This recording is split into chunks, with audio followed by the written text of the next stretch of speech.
Welcome to Talking Tea with Auntie, where we interview interesting people from everyday walks of life. Today's interview talks about adult content, so 18 and up, because we're interviewing Jenn, who creates adult audio. Now to me, your gay auntie. Hello, my love. Welcome to Talk and Tea with Auntie. As always, I'm super happy to have all of y'all here today, and we have some fantastic topics we're going to touch on today. As always, if you enjoy my content, feel free to turn on that notification or subscribe. And if you enjoy and want to support me, feel free to go to patreon.com/ShiningNathan. Now, today we have a very interesting topic, a very interesting person, better yet, who currently works in a very spicy field. So I hope y'all enjoy this interview with one of my wonderful patrons. So let's get into it, shall we? Welcome, Jenn. Hello, my love. How are you doing? Hi, Auntie. I'm doing well. How are you this evening? I'm doing very well. Thank you, darling. So I'm so excited you agreed to be interviewed here on the show, and I understand you have also led a very fantastic and beautiful and spooky on occasion life. So tell me a little bit about yourself. Well, I'm an old school goth, right? Grew up in the 80s. Gen X, fuck around and find out, that kind of thing. Oh, can I say that? Oh, of course. This is YouTube, honey. This is YouTube and podcast. You're fine. Thank God. I am not appropriate for under 18. Perfect. I'll make sure to put the disclaimer. Let's see. I've done a whole lot of different jobs in my life, and every single one of them, just the skill sets that I got, I never thought I would use them at this stage in my life, once you get over 50. But after 3 decades of working conventions, science fiction and fantasy, anime conventions all across Texas, I ended up in the green room, which is the place where the guests that everybody comes to see goes, right? Mm-hmm. So I got to interact a lot with voice actors and media actors and writers, all kinds of creatives, producers, engineers. Which I was comfortable with because that's the environment I grew up with. My dad was a musician. My mom was a nurse, but when they were younger, they worked for a special effects company. And I grew up around musicians and artists and creative people, and it just kind of kept going throughout my life. So here I am now, working with voice actors and musicians and engineers and whatnot to produce audio. Really? That is fantastic. Is there any specific type of genre of audio that you'd be comfortable sharing, or? Oh yeah. I'm not shy. That's one thing. I'm bluntly honest, and I'm not shy, and I don't give a fuck who you are. If you ask me a question, I'll answer it.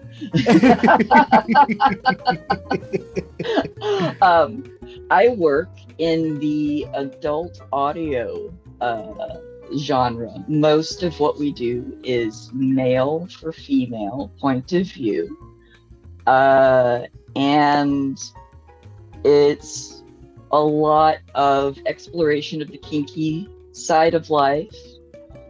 Some of it's sweet boyfriend stuff, but it all ends in sex, all of it.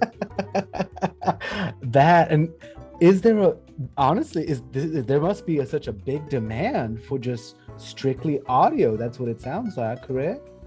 Yes, and it mostly started happening because of the pandemic, everybody's stuck at home.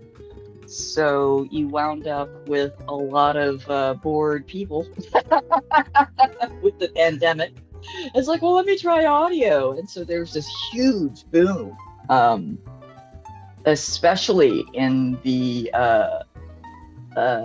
adult audio erotica industry. But there was a lot of like independence and such, and that came with its own set of weird, bizarre problems. And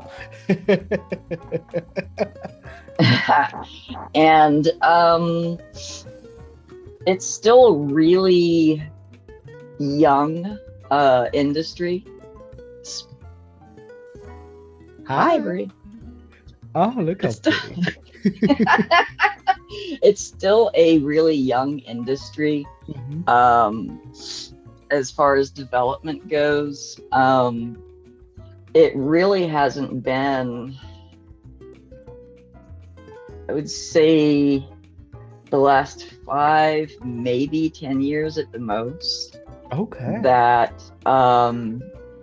audio erotic industry has really started taking off. And there's really not a whole lot of companies out there that are specific to women and the women's, female gaze.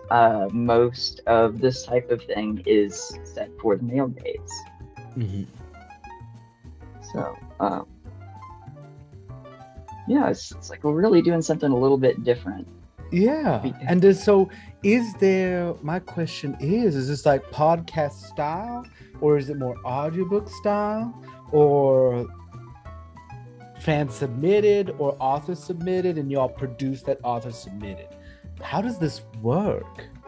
I can give away a little bit of it.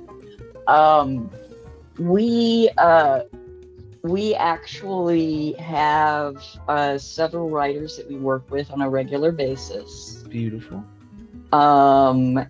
And we have both in-house writers, people who are pretty much, they only write for us because they like the company and what we stand for. If we see a good story and we like it, we'll license it. Yeah. So I'm trying to think of how to answer your question without violating my NDA. Well, no, I think you kind of did. It just basically sounds like y'all produce everything within house, not like, podcast, or like, we're going to submit this. We need a production company to make this for us specifically. Yeah, we're kind of like a production company in that we do everything in-house. That is fantastic. All of our voice actors, they only work with us in this area. And they maintain their anonymity because we adjust their voices a little bit, just enough so that they couldn't be recognized, and that's for their protection. Yeah, of course. We know how people get with sex actors, actresses. It's bad. It's really bad. The parasocial is just insane. It does seem to shift completely differently when there's a sexual component compared to just a regular, like, non-sexual parasocial relationship versus... Have y'all run into any of those types of issues frequently, or have y'all been so very good at proactively mitigating it? I guess that's a very interesting question. Yes, we have been very efficient and good at proactively mitigating it. We do not allow any interaction whatsoever with our actors and our fans. In fact, there's only one person in the entire company who has direct interaction with the voice actors, and that is to protect everyone. That is fantastic. Yeah, it prevents a lot of problems on the parasocial front. I can only imagine. Have you heard stories from other parts of the industry that? Oh yes. Why, yes, I have. I'm not going to name names, Of course. but I can give situations. Of course. It is not uncommon, especially with male voice actors specific in this industry, to cultivate an environment that invites multiple partnerships without any one of the partners knowing it. Oh no. One voice actor recently got called out on that and found out. There was a case of one voice actor that it turned out he was not 18 when he started making audios. Oh no. I can't even begin to count how many voice actors have been found doing inappropriate things with their listeners. Mm-hmm. All the way down to, there is one guy that I know of for a fact that is currently in jail because he used his platform to groom and collect minors. Oh my God. Thank God he's in jail. Oh. So yeah, I'm really, really happy that we do not allow any interaction whatsoever. And we also make sure everyone that we work with is over 18 through age verification. Yeah. You know. Yeah. It's important. Very important. Even down to members cannot actually join our Discord where we hold events and provide information and whatnot, and just generally hang out, do stuff. They also have to prove they are over 18 through age verification. Because I've known Discord I've had friends that are in a part of a Discord community where it's individual people who kind of do the voice creation of these kind of like slash or fanfic. I remember it used to be called slash back in the day when we used to read it on the different forums. Back in the day. Indeed. Not that I would have ever. Oh, I did, and I do. Although now I get paid for it because it's research. Honestly, that sounds like the best little job. Like, oh, this is a good little. Yes. Hey, boss. Look, check out what I found. This is great inspiration. And so I guess I knew of this kind of, but I thought it was more on these individual people within these different Discord servers. So it's very cool that I have seen like a resurgence of like, I guess, old modes of communication coming back, like record players and listening to more audiobooks versus watching a movie versus reading. But kind of, and this makes so much more sense, being able to hear everything versus being able just to read it on a screen. You get to hear the full effects. Right, exactly. And that is actually one of my main jobs, is to make sure that the audios sound like what they should sound like. Because nothing, a lot of women and female types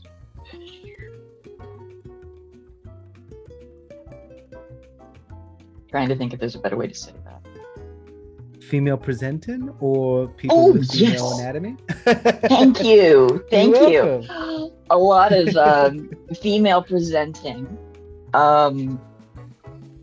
folk.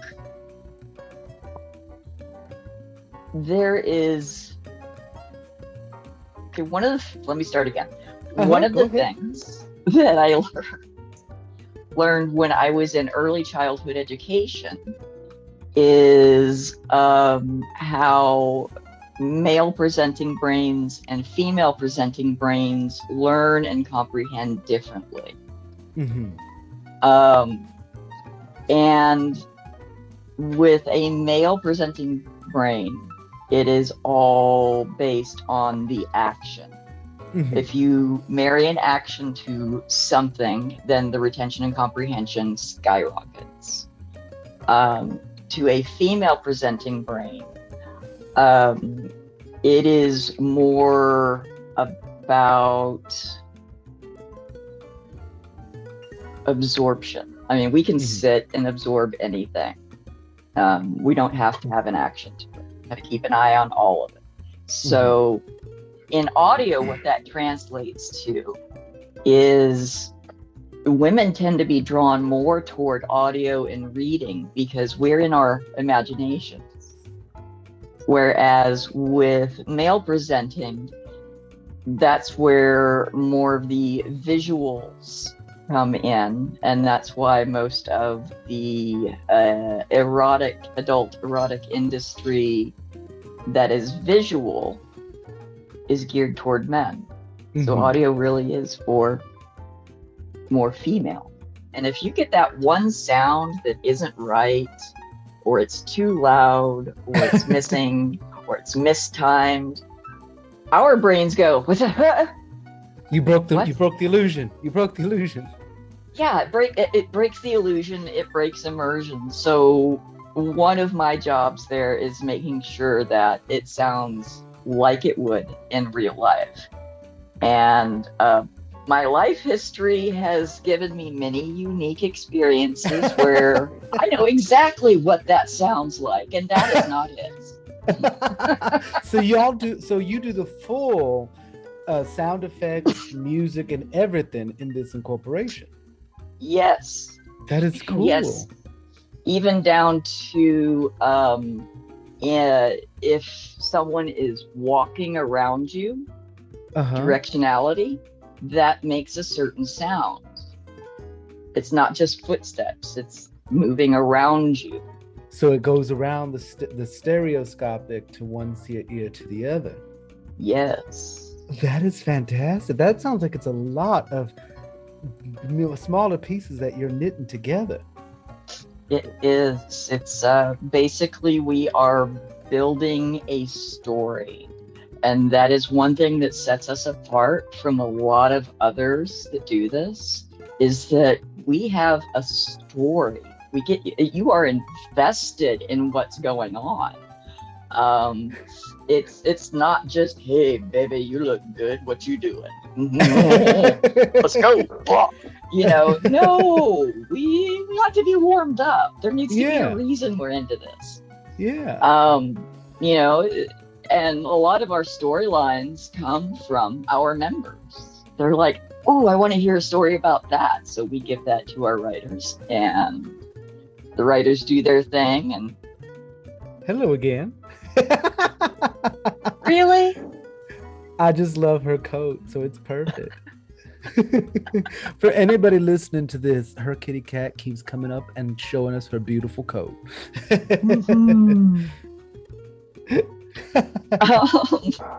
But she just completely derailed me.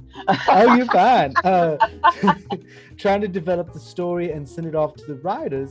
Yes. So your listeners come up with the ideas. Have there ever been any ideas that are, if you can answer, that are too off the wall that you're like, love that. We can't write. Yes, there are. There are a lot of things that we will not touch that seem to be very popular with independent creators. Feel free to bleep these, because this is not everyone's cup of tea. Okay, so trigger warnings. We do not do anything with incest. Of course. We do not do anything with rape, for obvious reasons. We will not touch any kind of water sports. Don't Google that if you don't know what it is. Do not Google it. We will not touch any kind of anything with underage or with animals because there is no consent to be had with them. None. Absolutely.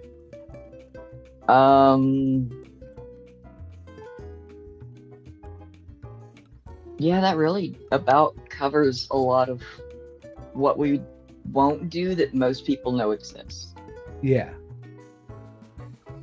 And those are Um, fairly reasonable, I think. I think those are perfectly, like, yeah, like these are things we don't want to record. Has there been a situation outside of those that y'all were like, oh? yes. In fact, we have an area on our Discord for audios that, for whatever reason, we could not put up on our Patreon. Mm-hmm. And those deal more with like CNC, which is consensual non-consent. Mm-hmm.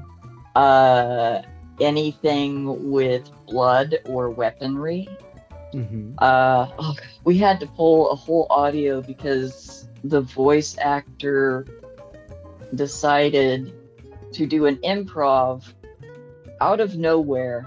And this was before we had any kind of checking in place, right? So it just kind of went through the pipeline. And they're at a picnic doing the thing. There's this whole little, whatever going on. Homie pulls a knife out. Was it hot? Yeah. But he improv'd that. And that one little improv meant we could not put it on Patreon. Oh, God. Because they don't no. allow for weapons or blood. So blood of the vampire monster things are kind of iffy. Yeah. So. Also monster things as well. Well, a lot of the tame monster stuff, like werewolves, vampires, ghosts. No Frankenstein? No, we have not done Frankenstein yet. And we also... there's one. It's not Frankenstein, and I can't really say it's tentacly. But it's like an ethereal being who can be multiple places at once, speak in your mind while they're doing things, and adjust their anatomy as they please. That one was literally, both literally and figuratively. Yes. I mean, I don't know how deep you want me to get in that, so I'm trying to be cautious. This is fine. I can put on a whole warning and stuff, so I can trigger everything to make it like 18 up and stuff like that. So okay, good. Then I can get into more detail. Has there ever been an audio that made you just go, wow? Like from the way the writers wrote that, it was just completely just chef's kiss. Wow. Yes, there has. It is our second most popular audio. Okay, a little history about it, because I have to, because it's go ahead. Cool. Tell me. Okay, so for 6 months, we are working on the boss. Like, man, you don't understand. We need a threesome audio. That is like the top female all-time fantasy. 2 men, 1 woman. We need it. Yeah. His defense was that they did it and it didn't do well. And we're like, yeah, the reason it didn't do well is you had one voice actor. The 2 characters inside of it were both female. That's not the female fantasy. That's the male fantasy. The female fantasy, we need 2 voice actors. Two voice actors. Yeah. So he finally gave us permission to try it, right? And it's part of a series that we have called His Galaxy. It's by one of our in-house writers. Her name's Ellie. Their name is Ellie. And from the writing and figuring out the logistics of how's the script going to look, how are we going to split it up into 2 parts, who are we going to have edit it, and all of that. And we have one voice actor, and he was one of the ones that we did this with. He is legendary for unexpected and questionable improv. I like the question, heavily on the questionable. Yeah.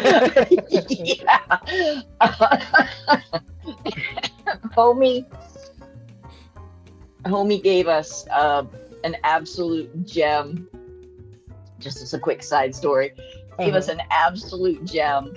He's going at it out of town, doggy style, just pounding away at her, just right, and talking dirty. It's like, oh yeah, you love this boss cock, don't you, baby? Yeah, this is late stage capitalism.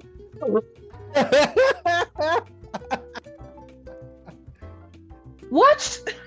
What just happened? What? You just say late stage capitalism in the middle of coitus. I know. Needless to say, we cut it. Heavy on the questionable. Yeah. So, this is one of the VAs that we have for this huge undertaking for us, right? He did do a little bit of improv. I mean, it was made very clear to him, do not improv. Read it exactly as it said. Please don't improv. He still improved. But it was great, right? It was perfect. All of the pieces were perfect. And we gave that to one of our top editors. Oh my God. This thing is a masterpiece. I am not even joking, right? It sounds exactly like it should. You have directionality where, one's down here, the other's over here, and it sounds like that's where they really are. The conversation is normal. It sounds like they're in the same room. You would never know they weren't on the same continent at all. And the beautiful thing about it is, because I've never heard, and I've listened to a lot, I have never heard any other threesome audios or more where the level of the voices are the same. There's always somebody who, sounds like they're in a wind tunnel, and somebody else who's nice, crisp, and clear, and then somebody else who's really soft. It's a mess. It's not what it sounds like, and it makes me crazy. When we dropped this thing, no one knew it was coming. No one.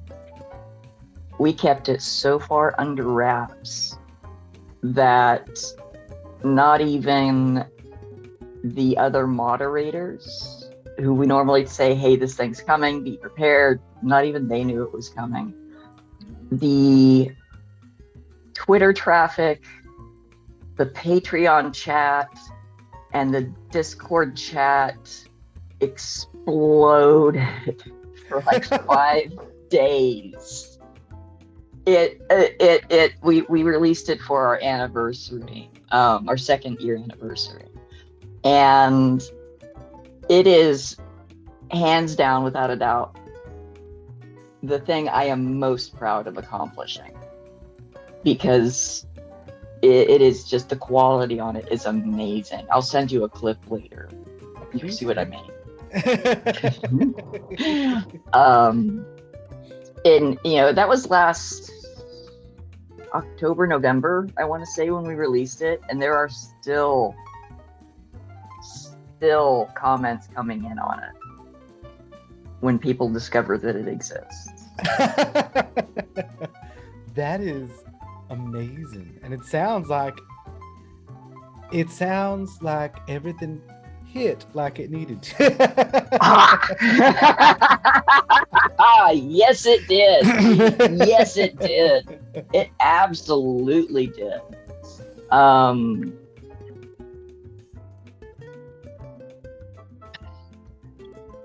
animals are making me crazy today. Oh, it's fine. Mine does it all the time. That's why I fed her twice a day so she would leave me alone. They get fed 3 times a day, but my apparently that's not enough. Mine, I usually feed her one big meal and she's good until I start talking. And because the vet says she's a little chunks, so she needs to put on a diet. She's 11, 12. I was like, well, yeah. And they're like, so maybe start switching her one time a day. I was like, okay, I did. But on special occasions, I'll feed her twice a day. Yeah, it's really interesting, because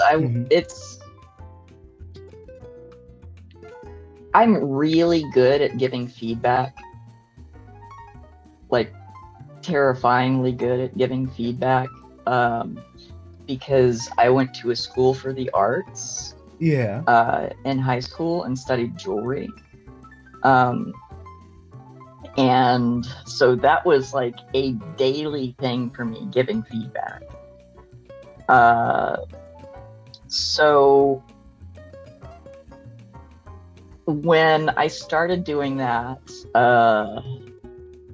it's one of my jobs. I do a lot of jobs for this company.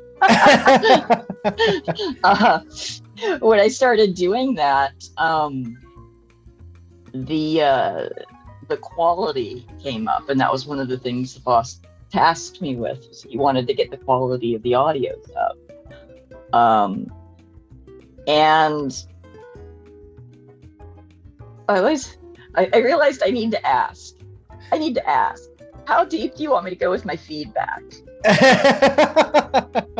Because I'm annoyingly thorough, and I probably will make you cry if you tell me you want a full critical feedback.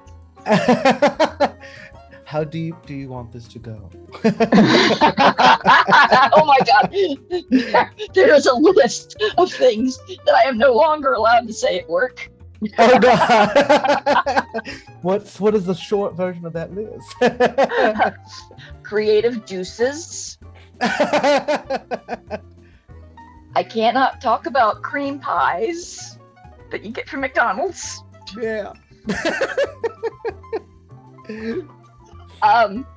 I have to be more specific when I'm talking to the boss about getting an audio up, because I'm no longer allowed to say, I know you've been trying to get it up.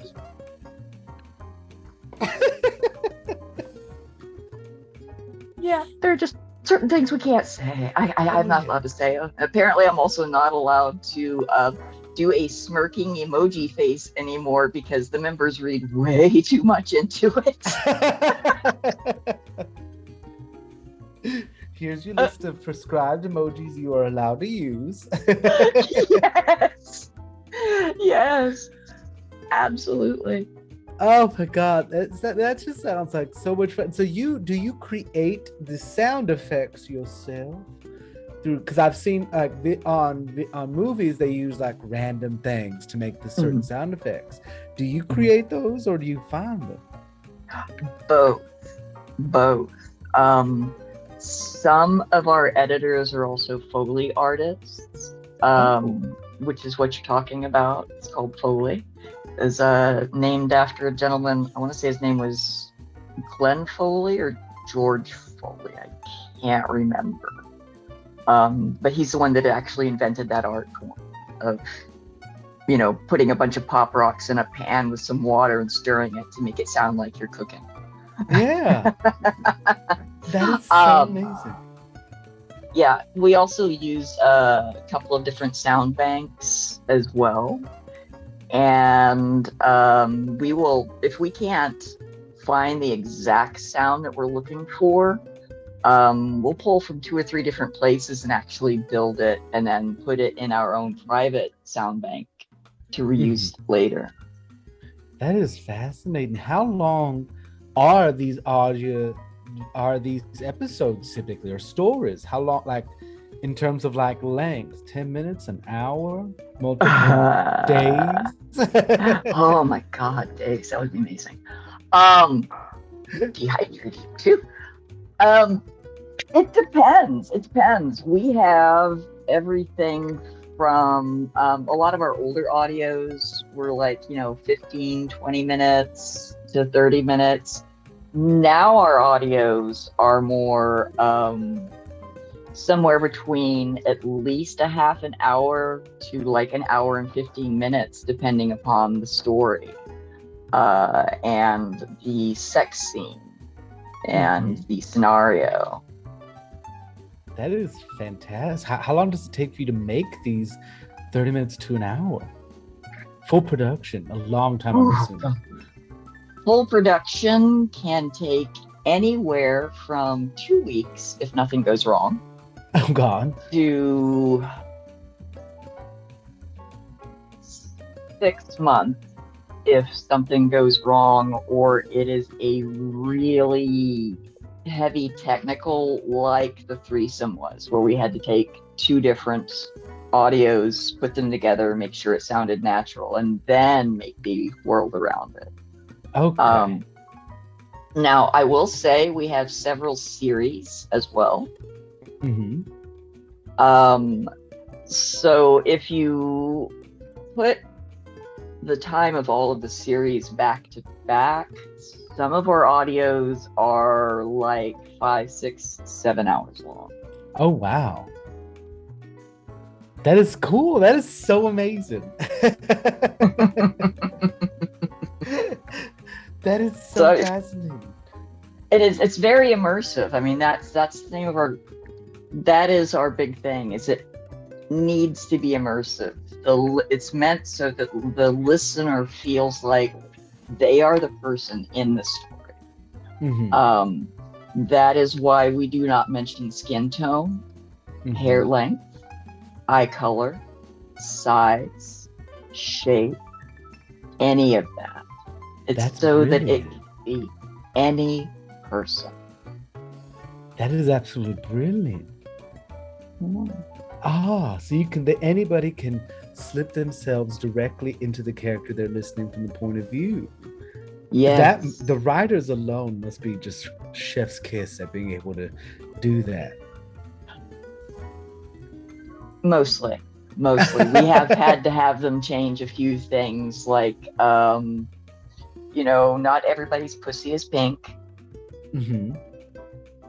Not everybody is a skinny white girl. Yeah. And not everybody blushes or turns red. Yeah. And let's take that hair pulling part out. As hot as it is, we can tag it, but there's a lot of women, they don't want their hair touched. They spent too much money getting it to look that way. Yeah. Bro, you pull out my weave, we're gonna have some problems. Oh yeah, 100%. 100%. There really is. Yeah. Yes. There's a lot of technique. Oh God, I love that. And so how did you start becoming and doing all of this technical work? I know we talked about Glazed Over going from green room to this, but how did where did you pick up this skill to be able to edit audio, to be able to equalize it? Well, as far as the editing audio part, I am still learning. I'm a baby on that, but I have been around enough audio engineers in my life that I may not know the technical term for it, but I understand what it is. And because my dad was a musician, I spent my life growing up learning what a good mix sounds like. And apparently I was also blessed with his ear, because he couldn't read sheet music, but if he heard it, he could play it. So he had a great ear. I inherited that. So if there is a weird noise in the background of the raw audio that most people would never hear. I hear it. So I tell the editors, cut that part out. Do this, do this, do this. They get like a whole list of notes of things that need to be fixed in the raw audio before they can start overlaying the sounds and forward. And that really, it kind of got me started down that road, because I can understand the tech. And I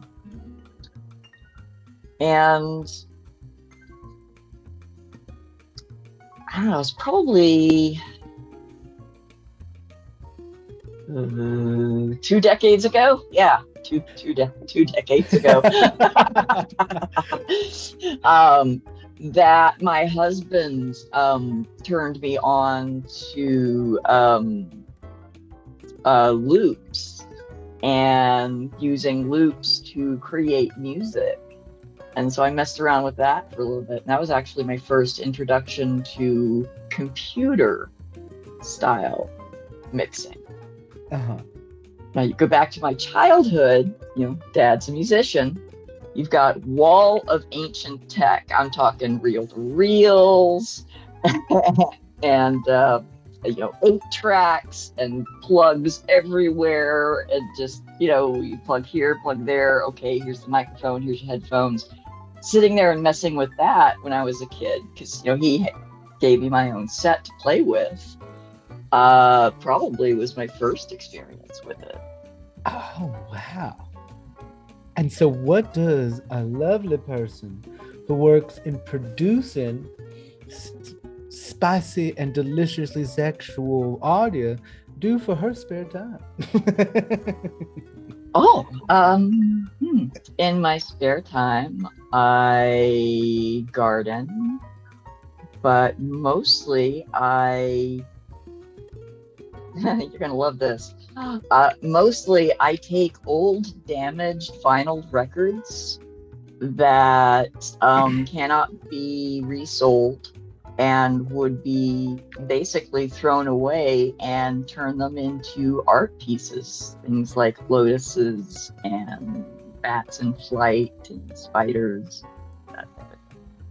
That is beautiful. What inspired you to take that art medium? It was actually happenstance, much like the job I have today. And some of the best things in life are always happenstance. Yeah. When I was running my son back and forth to school, there was a store that had a sign out front that said coffee and vinyl.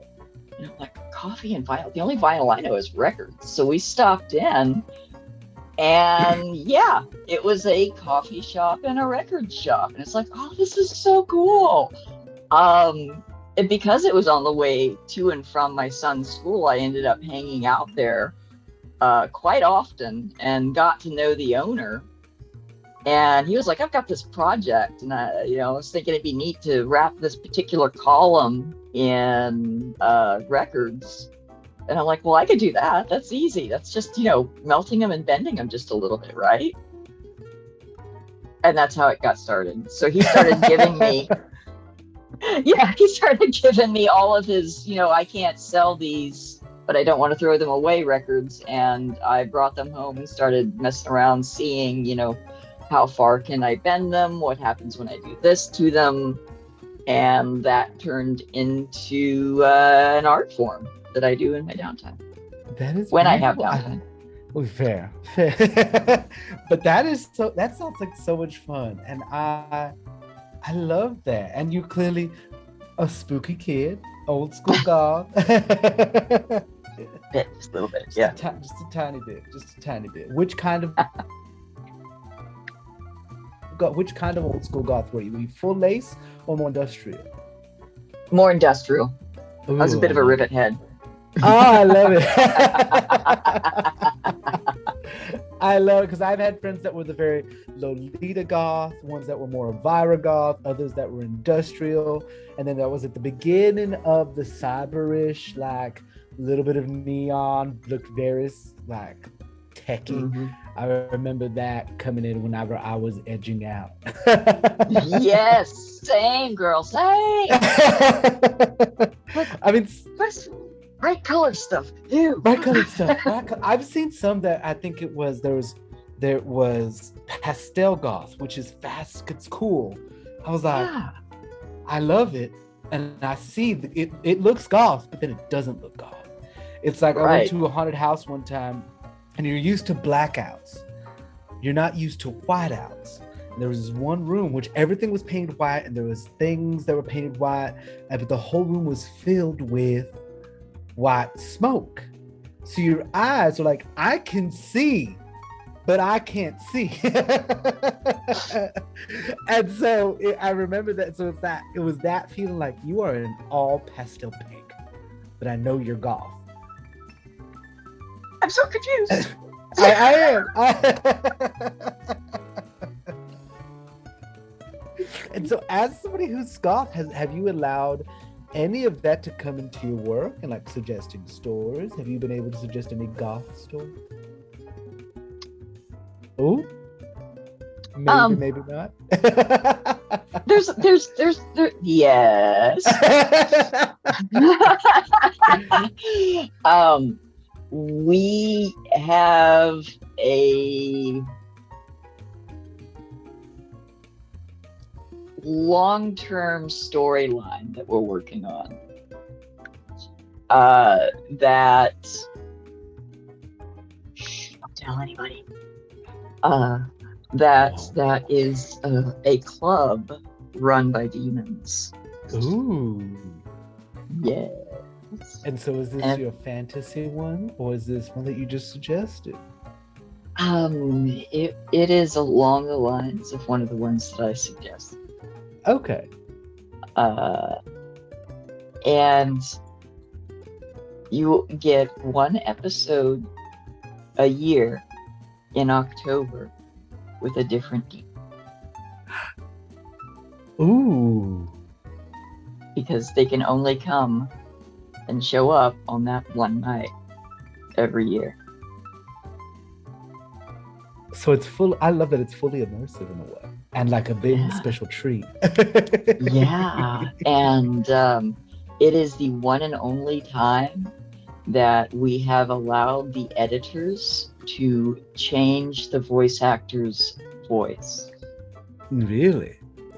Mm-hmm. Ooh. So, oh god, yeah, and it's perfect too. The editor was really uncertain. He was like, how does this sound? I'm like, yes, lean into it and do it here and do it here, and then right here when he's really losing control, just it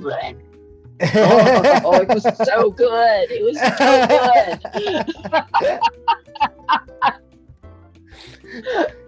You gave yourself shivers there for a second. I did. Oh man, that was an amazing one. The members were talking about it for like 2 or 3 months. Ooh.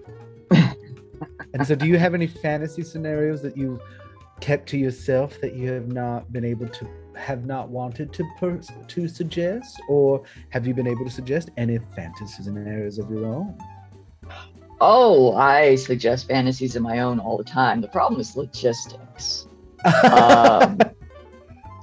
Having 2 voice actors is difficult enough to get the mix right, to have it sound right, and not have them talk over each other or be muddied. Can you imagine 5 voice actors all at the same time? I mean, 5? Why not? I mean, that grin tells me it kind of leans me in the direction you want that fantasy to be. Oh man, gimme! Can you tell us a taste of what that fantasy would entail, or is that much taste are you going to tease us with? Oh no, baby, how deep you want me to get? Because you can keep the audience a little teased. Okay. If if we could do it, I would absolutely love to have a shibari. Are you familiar with that word? I know the word. Tell me what it is. A shibari. Shibari is the art of Japanese aesthetic rope bondage. Yes, I knew that. Somebody would mention the other day, but then things don't file right in my head. Ooh. Hear that? I would love to have a shibari suspension group scene of free use where the listener is nothing but an object to be filled and enjoyed. Ooh. And then lots of aftercare afterwards. Oh, of course, as you should in any kink scene. If you're into kink, always remember aftercare is always very important. Yes, aftercare is non-negotiable, and it doesn't have to be right after, hi cat, right after the act itself. There is no limit on aftercare. It can be 2 minutes, 2 hours, 2 days, 2 weeks.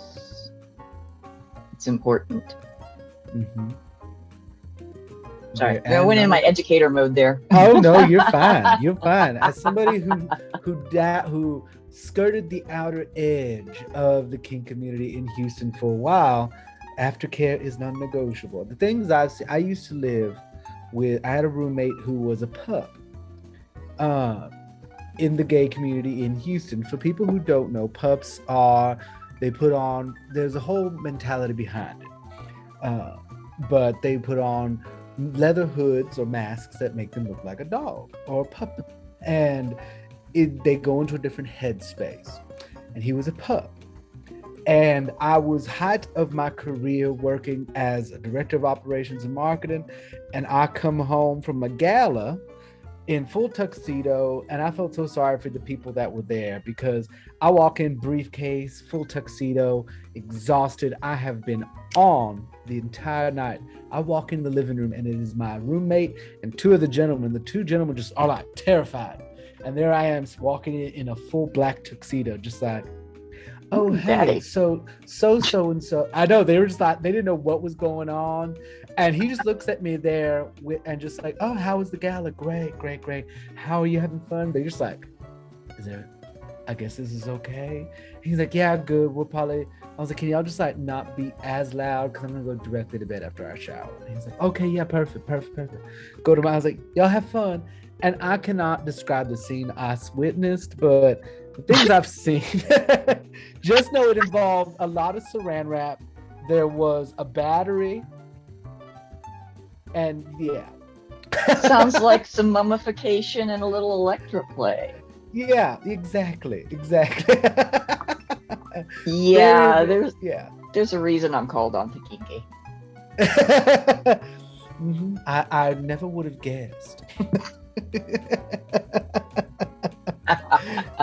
Never would have guessed. And honestly, I was always on the periphery, like, because I did enjoy some kink stuff, but it was never, I learned, oh, my kinks aren't that kinky compared to, but it was fun, and he was very kinky. So, of course, when we'd go out to the Ripcord, for anybody in Houston, the Ripcord, he was there for a lot more kink play. I was just kind of tagging along, because like, I love the Ripcord.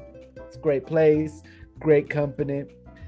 And yeah, so I was always like, I'm on the outer edge of kink. Do you?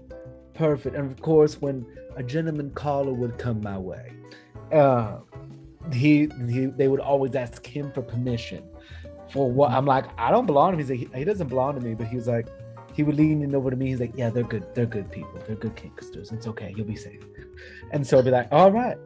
That's awesome. Oh, he was wonderful. He was beautiful. He'd been in kink for a very long time. I mean, we're the same age, but from what I knew of him, his first foray into the gay community was into the gay kink scene, where I lived in Corpus. There wasn't really a kink community. and then several years in Houston until I actually was like, well, let's see what this is about. Then, of course, I lived with him, and it was like, all right, well, this is the bar we'll go to. So did you go to a month first, or I'm sorry, did say you that just again. did you go into a munch first, or was it just your roommate pulled you into it? Just my room. Well, I'd gone to Ripcord a few times. I've been to a few events, and then he would just take me with him and to random little events. I'm like, because he knew I'm not going to judge, and if I don't like it, I'm very good about saying I don't like it. I appreciate the advances.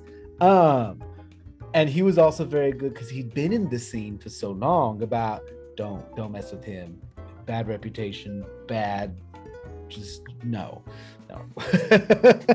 Yes, it's so interesting to me how the audio community, the erotic audio community, is very similar in that way to the kink community. Oh yeah.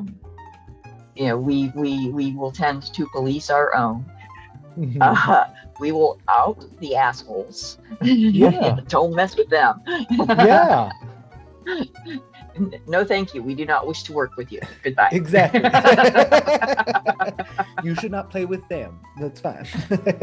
Yes. That was always really interesting to me. Those parallels between the kink community, because my husband and I were very active in our local kink community for quite a few years, pre-child responsibilities. So there's a lot of real life experience that I bring to the table with our company. Especially with the kinky scripts of no. That's not gonna work. That physically would not work. Yeah. That's how you go to the ER. Do not do that. Yeah.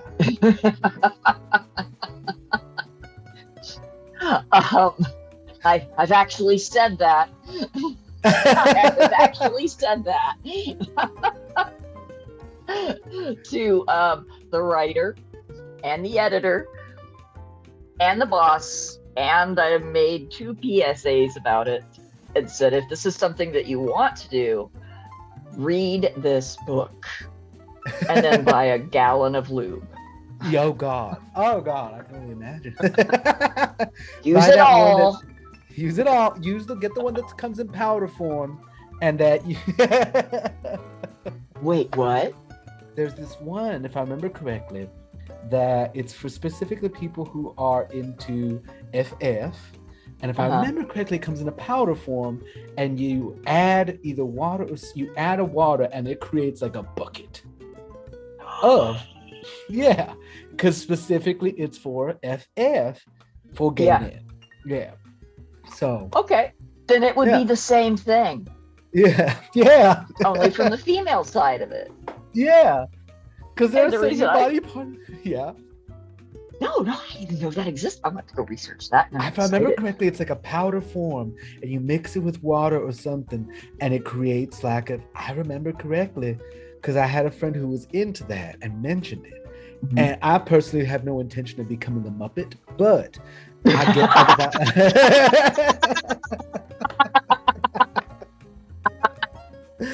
which is further exacerbated. It's fun being a Muppet sometimes. I mean, I've heard. I have friends that are into it. I'm like, I'm not going to yuck yum, but I am 5'4". I am Muppet sized, and I 5'4". That might be a little challenging. Yeah. I'm 6 foot, so it's not as challenging. Really? Yeah. I have to remind people whenever they're like, oh, you can take that. I'm like, you don't understand that is a significant percentage of the length of my torso. My torso is only technically 2 feet long, like if that. So write that down. So, and there is there's a cap where that is literally half the length of my torso. Now, that's great in your CG style porn, but not so much in real life. No, there are things. I mean, have I seen certain things in my life. Yeah. And I have been like fascinated on a wow, look how good the human body is. Like just how fascinating that is. But Yeah. it never got my yum yum going. And so, but my friend who's very into it told me I believe it's a powder that activates with water and it creates like a bucket. If I remember correctly. I'm Yeah. totally researching that. Oh, yes. Oh, yes. I will be researching that and then sharing it with our members, because that's something that you can take with you on vacation. Yeah, actually, let me see. Hold on. I'm going to look it up right now because I have my phone right here. Yeah, that's like perfect. You don't have to worry about it leaking into any of your luggage. Right? And I think that's why. Yeah, there it is. There it is. Yeah. Will you DM me the link later? Yes, I will. There are Thank you. several. I'm happy. It's basically concentrate. And it's powdered. I'm sitting here thinking of possibilities now.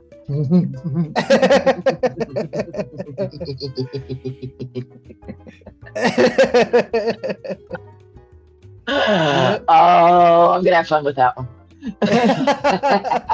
So just so you know, I remember learning that, and I was like, I love human ingenuity. You know what? Right.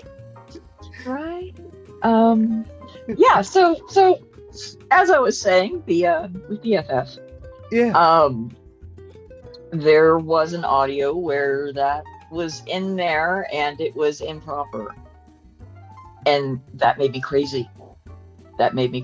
Because so many of our listeners, much like young men, use our audios to safely explore sexuality. Of course. So if there is a practice in there that could send them to the ER, I yell about it. Yeah. And have a lot of your listeners mention that they use it to explore, both to get instruction as well, because that's beautiful. Yes. The bulk of our listeners actually use it as a way. Surprisingly enough, most of our listeners are virgins. Really? Yeah. Oh. So this is a safe way for them to find out what they like sexually. Yeah. Because one, audio can't get you pregnant. No. Two, audio's not going to send you to the ER. No. And you can if you don't like a particular thing, you turn it off, and there's no awkward walk of shame or anything. Yeah. Uh-oh. My power is going down. Oh, it's fine. No, let me get my power cable. My phone's about to die. Oh, of course. We'll take a little pause. While we take this moment for a little break, I would like to just speak about an organization or a group of people out of New Mexico and Northwest Texas. If you are ever at any type of event or concert or gathering, where they have tents and things like that with different people selling different things, there is an organization called The Magpies Shiny Things.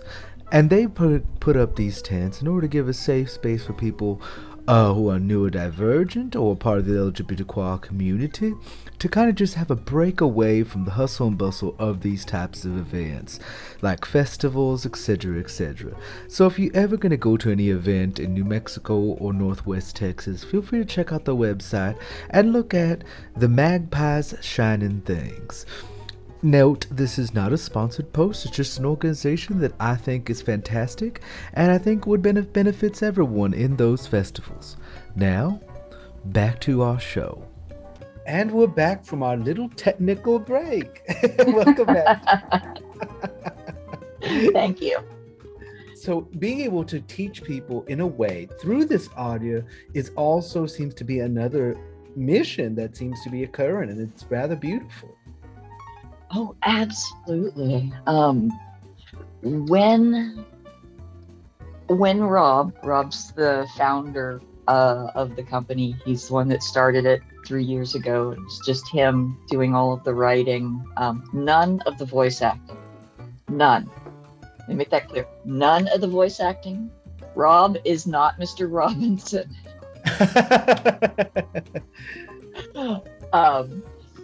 His goal, his vision was to make our company, Best Kept Secret, a cultural force for sex positivity, safe exploration, education, and, hot audios. which all can happen at the same time simultaneously. Exactly. And that was 3 years ago. So when I was brought on, I was primarily brought on as a kink lifestyle educator. Mm-hmm. And we gathered some of the people who were actually, all of them were members. And they were like, yeah, this sounds great. Let's do that. And what that was a conversation between members and us, where we answer their questions on sex, kink, anatomy, safety practices. We cover the gambit. And on our panel, we've got, myself, Auntie Kinky. If it's a kink, I can talk to you about it. There's some I won't, on server, because that's too much for a lot of people. The vast majority of our members are vanilla light. Yeah. We have a practicing OBGYN. She covers everything from the medical standpoint. We have a lawyer, barrister. If there's any kind of litigious possibilities, or things to consider, she addresses that. And we have a crisis and trauma specialist who addresses things from that particular aspect. And, that is something that they did for years. And between all of us, there's really not a whole lot of questions that we can't answer. And if there is a question we can't answer, give us time, we'll research it and let you know. Yeah. And, so here is this huge resource, and the amount of times, I'm not even exaggerating, the amount of times that we have been answering questions live from the members on our server,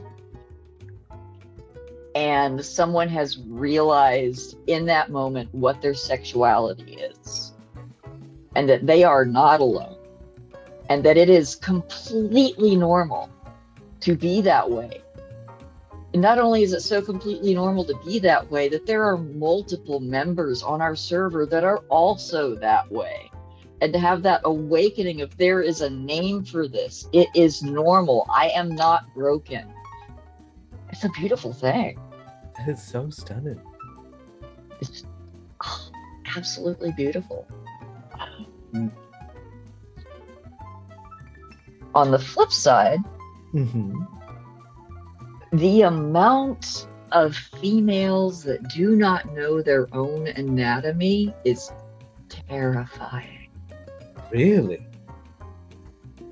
Yes. There is a lot of assumptions based on visual porn, which lies. Okay, lies a lot.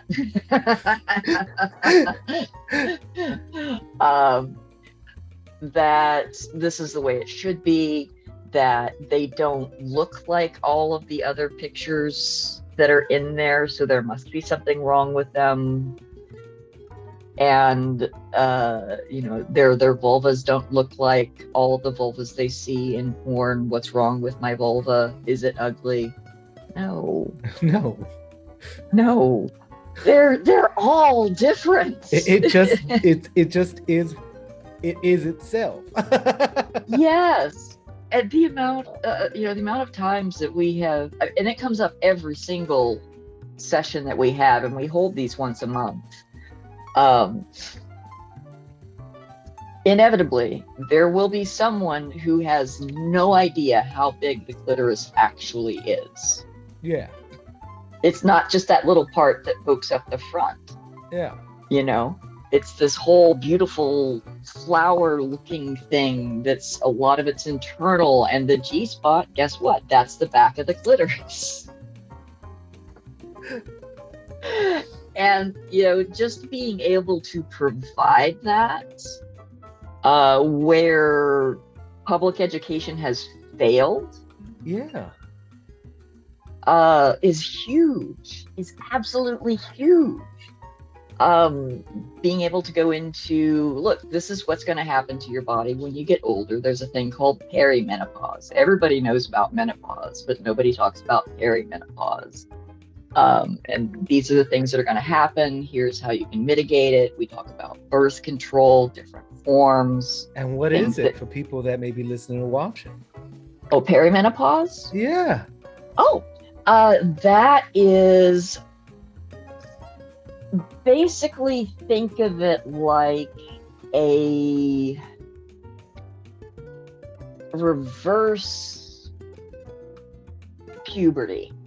Okay. It's hello, cat. Hello, cat. Speaking of the pussy.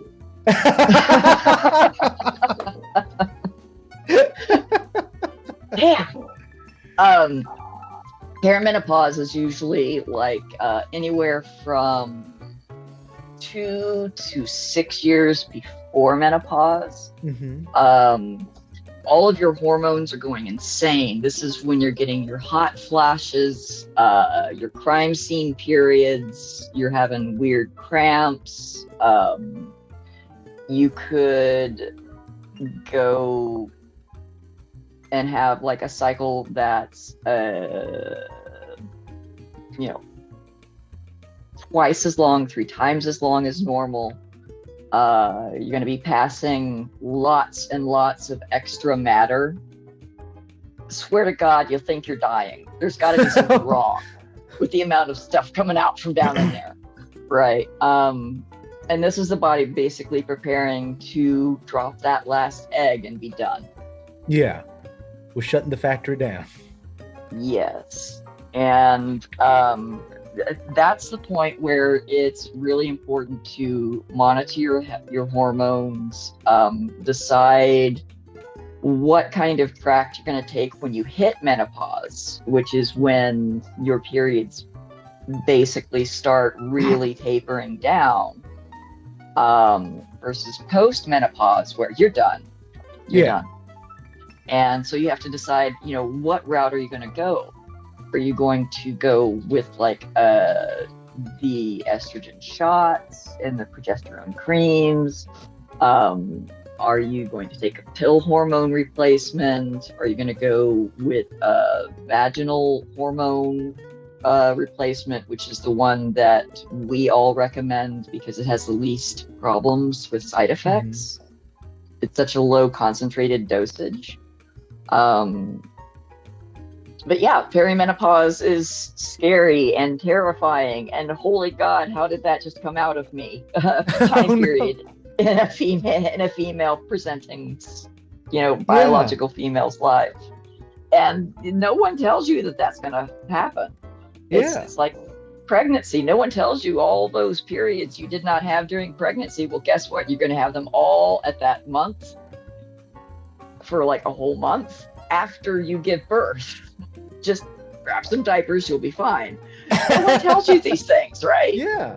It's not covered in health and anatomy classes in most schools. And the shame that has an embarrassment about talking about these realities for female body, female realities. It's not discussed. And there's a whole lot of, like I said, stigma based around it because of, in my personal view, a lot of the Puritan residue with our countries. Women should be ashamed of their bodies. I fully agree. I mean, on the male side, men don't realize that we go through a second puberty where our faces and our bodies kind of like, all right, we're going to get your old man face ready. We're going to get your old... Yes. And your it's time to go see Dr. Jellyfinger. Exactly. I'm like, oh, this is fine. I'm ready for this. But it's like talking to friends, and they're like, wait, what? We go through a second period? Like, yeah, it's where all your hormones start they'll really spike. But then your body's not going to function like it used to. You can still do the thing, but you're not going to do it like you did in your 20s. Your base is going to change. Things are going to do a thing that you are not used to.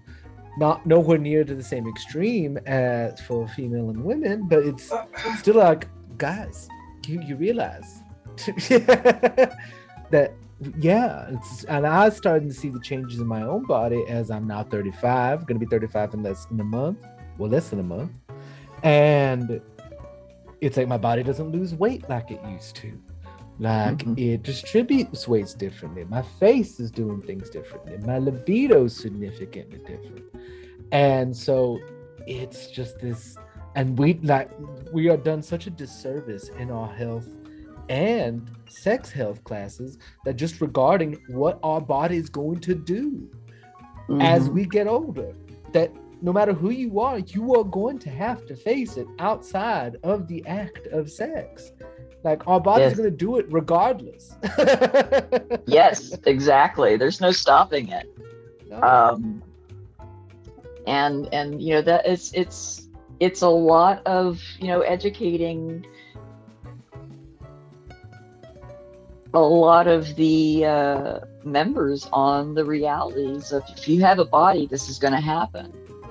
And oh my God, the amount of women who are shamed, they shame themselves. This is insane to me.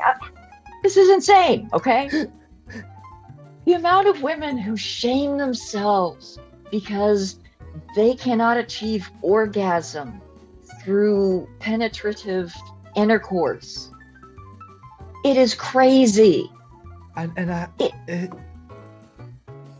That's normal. Yeah. Not every female does that. Yeah. It's not your fault. Okay. I mean, even the simple act of a period. I had a friend, and this was one of those moments where, thank God, I was tipsy. Because we went out for a wonderful day out at La Cantera here in San Antonio. Out going to a farmer's market, eat. I was drinking. My other friend was drinking. She was driving. She doesn't drink much. The third friend. Walking around, she's like, my period just started. Oh, yeah. And we're like, I know that feeling. Okay. She's like, I didn't bring anything. I was like, well, let's ask somebody for a tampon or a pad. She's like, no, we can't. I was like, I'm tipsy. I'll go ask for a tampon or a pad. She's like, Nathan, why? I was like, if we're asking another woman, they're going to know they've been through this. Like, woman solidarity. Like, they're not going to care. There's no embarrassment. You can't control when it's going to start. And so she's like, oh my God. So I went up and I was like, do you think you're spotting? She was like, no. Okay, good. Because if not, you can wrap my sweater around you in case you did. But and so I asked some lady at one of the farmer market booths, like, hey, do you have a pad or a tampon? And she was like, I do. I was like, okay, because my friend just started her period and she has nothing with her. Oh God, okay. And she was like, and so there was 3 other women at that table, and my friend was like, come over here. And they're like, come here. And she was like, okay. And they asked her like, well, what kind do you need? Do you use tampons or do you use pads? She's like, tampons. And they're like, oh, hold on. She uses tampons. So through, they got her a tampon. It's like, let's go to the bathroom. Yes.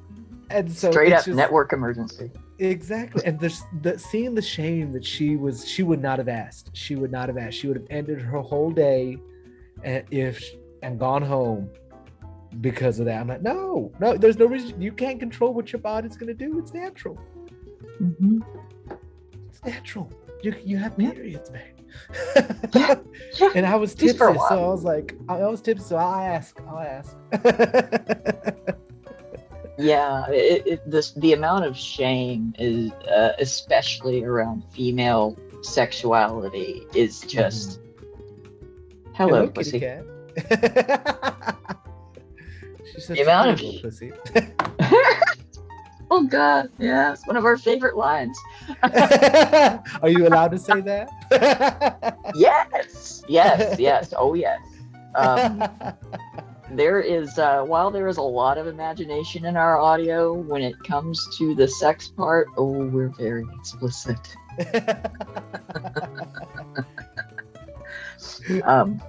But as I was saying, just the amount of shame around sex and sexuality for female and female presenting folk is crazy. Some of our members have we have a channel where they can come and just yell and vent and scream into the void if they're frustrated. Yeah. One of our members, and I don't understand this, her parents shamed her. And mind you, she is an adult. She is like mid-30s, okay? Shamed her because she masturbated. That's not the first time I've heard that. Was she Catholic? No, that was the weird thing. I mean, if it's Catholic or Episcopal or Baptist, I can see it, but no. Yeah. That is so odd. I'm not odd. I mean, I've heard it time and time again from people, and a lot of women, and men as well, but that they were shamed for the act of that. And it's like,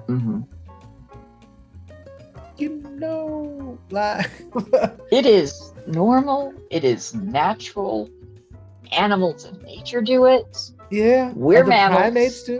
Other primates do it. I think we're great apes technically, but yeah. And so it's just people try to apply morality to an act that is natural for you, and it hurts nobody. It doesn't even hurt you if you're doing it properly. Yes, if you're doing it properly, it should not hurt you.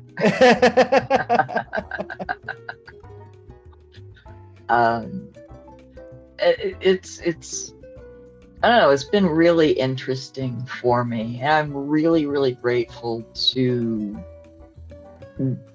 be part of a resource to not only help our listeners feel more confident in their own sexuality, as well as know what they like and be able to communicate that to their potential partner or partners, because that's not something usually encouraged for girls. 100%. I think one of the things that I read somewhere, I can't remember where it was, is that guys are supposed to be the gas and girls are supposed to be the brakes. How is that fair? Exactly. I've never understood. And do you think there's been a bit more, because a lot of current media, music is very coming out, there's a lot more women empowering, not just women empowerment, but specifically sexual woman empowerment. Because we've always, since Cher hit the scene, we've always had woman empowerment. But it has been rare up until recently that we've seen woman empowerment heavily in terms of sex. And have you seen that kind of aid some of your listeners in any way? Yes, absolutely, absolutely. The trend of love Cardi B. Gotta love Cardi Yes. B. Woo, yeah, girl, get it. The explosion of positive sexual. Yeah, I can't talk. Oh Oh, my you're God. fine. You'd think I'd have rum or something in here, but I don't.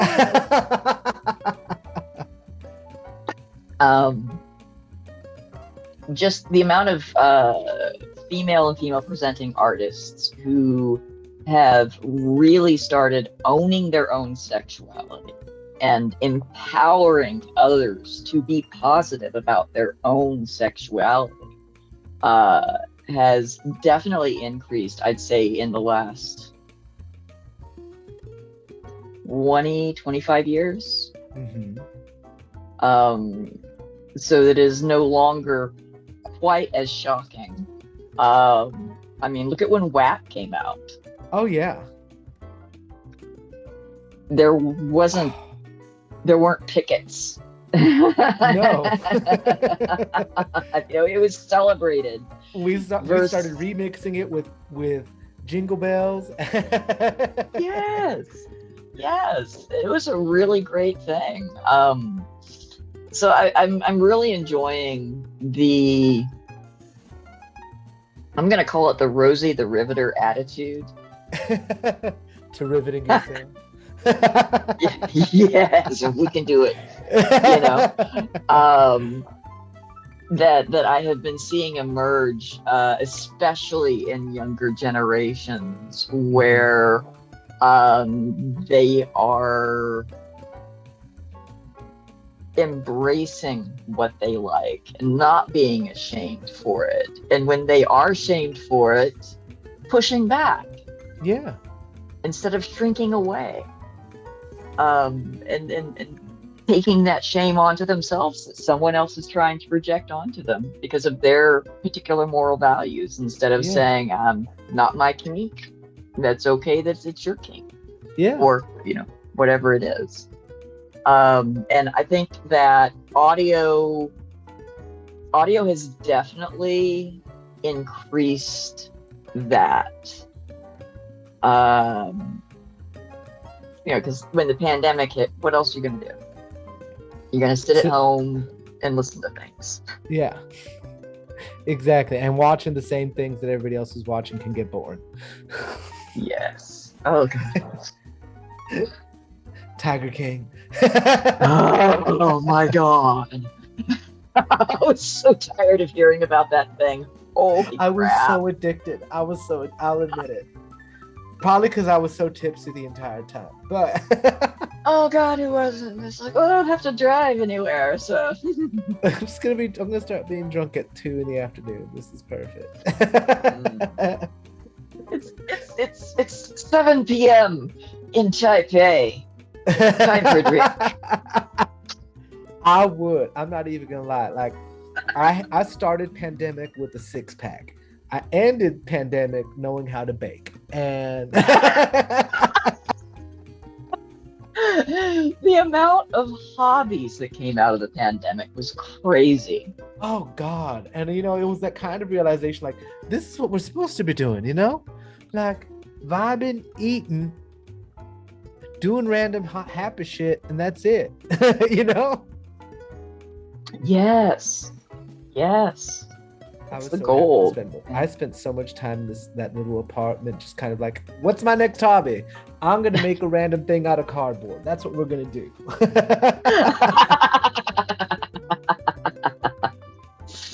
Yeah. So yeah, I really enjoy what I do. There are only certain times I feel like I'm actually working a job instead of hanging out with friends. Yeah. Goofing off and being like, oh God, did you hear what he said?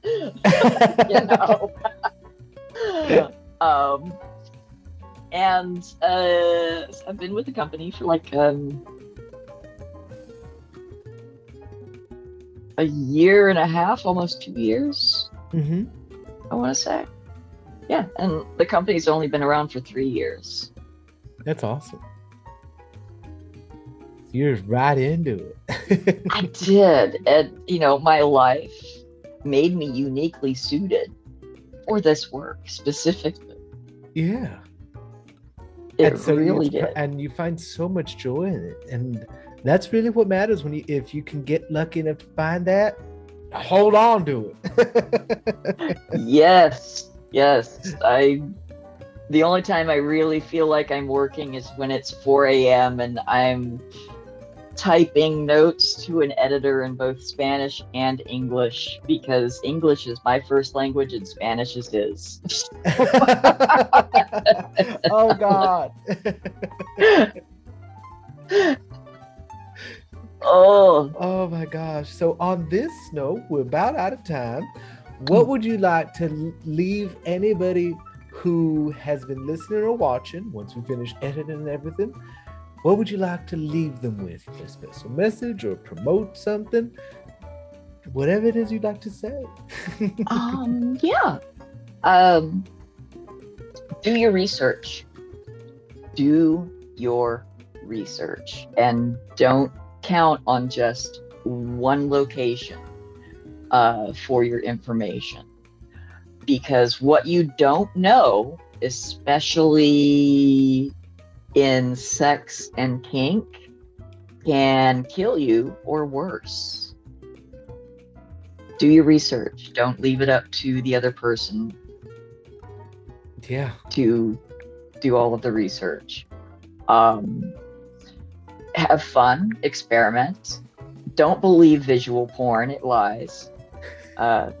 There's a reason that those money shots look so good, and it's called fake sperm. Yeah. And just, it doesn't have to be us. It doesn't have to be Best Kept Secret. But get out there and explore erotic audio. It's a lot of fun.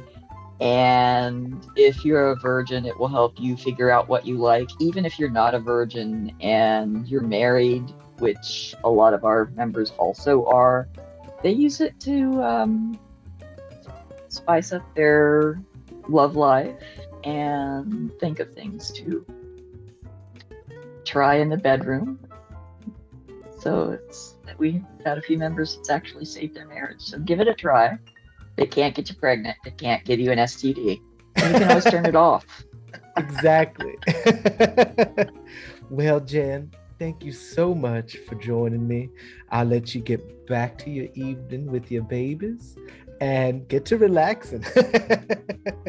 I would, but I have an audio I have to screen before it goes to an editor. So. Oh God! So I will let you get to that, Jen. Thank you so much for coming. It has been a pleasure. Absolutely. Oh, same. I've really enjoyed, having the aunties get together and talk different things. Talk different things as always. Sometimes a little scandalous, sometimes very practical. Yes, indeed. Well, thank you, my love. You have a wonderful night, honey. You as well. Take care, baby. Bye. That was Jen. Fantastic guest. I'm very pleased to have had her on. I know this is a longer episode, but I'm beyond happy to have done so. I hope you're leaving this entertained, educated, and excited for much, much more. As always, I am truly blessed you joined us here for Talking Tea with Auntie. If you would like another topic touched on, please feel free to comment it in the comment section or email it to yourgayauntie@gmail.com. And if you'd like to be a guest here, I'd be more than happy to have you. Again, you just have to email yourgayauntie@gmail.com. If you like this content and want to support Your Gay Auntie, feel free to become a patron on my Patreon for as low as $3 a month. Patreon.com/Shining Nathan. As always, I have to give a thank you to all my patrons on Patreon who make all of this, so much possible. I really am blessed for every single patron, including Jenn, who have helped me create all of my platforms. I actually have another show called Dear Auntie, which is an advice column where people can call in when I'm live and they can ask for questions and need advice on. And still, I'm starting to do more work on story time with Shining Nathan, so feel free to check out that YouTube and podcast. And then Dear Auntie is just a podcast. As always, I love you. Stay safe, drink your water, and you take care of yourself, my darlings. I love you, honey.